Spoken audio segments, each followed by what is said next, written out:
Usually when a woman has lost her pregnancy, we go through her history, we go through her environment. Basically, we try to find out what could be the cause.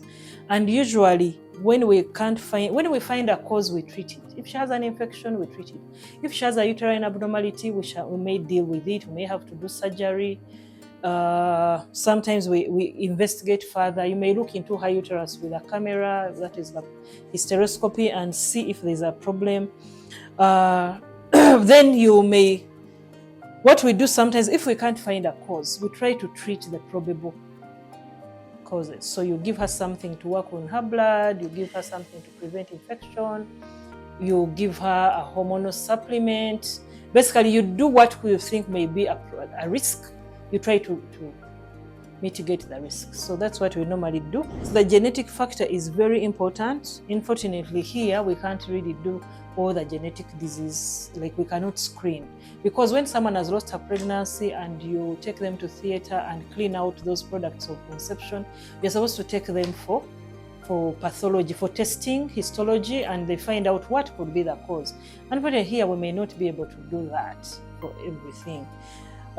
So genetic, because most of the commonest cause of pregnancy in the first 3 months is chromosome abnormalities. When either the sperm or the ova had abnormalities that cannot support that pregnancy to continue. But yes, it ranks very high, and we really cannot ignore genetics. We have very excellent radiology services, so we can diagnose polycystic ovaries, endometriosis, adenomyosis, fibroids with accuracy. And then we also have modalities to treat, like we do endometriosis surgery. We have the best endometriosis surgeons here.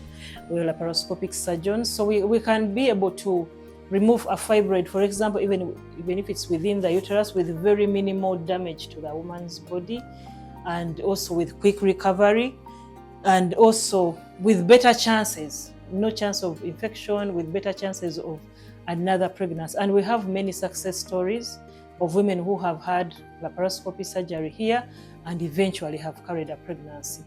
Yes, and we also have successful stories of women who had lost, I think we have one who had lost over 12 pregnancies, another had lost over 8.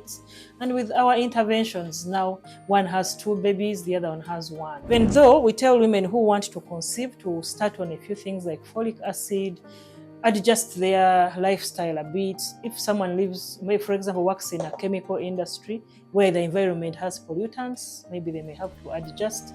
If someone has been a smoker, drinking, you can just adjust your lifestyle, start folic acid early. Unfortunately, we also do not get women who come in before they've conceived or before they've had a problem. Usually the women who are better prepared, the women who have been on fertility treatment, because this is also a fertility center where we assist women who have failed to conceive to eventually get a baby. So it is the women who have been through the fertility clinic that may be better prepared for a pregnancy, because you've been with them and you've prepared them better. But most women only come when they've had a problem, or they've already conceived, or when they've already lost the pregnancy.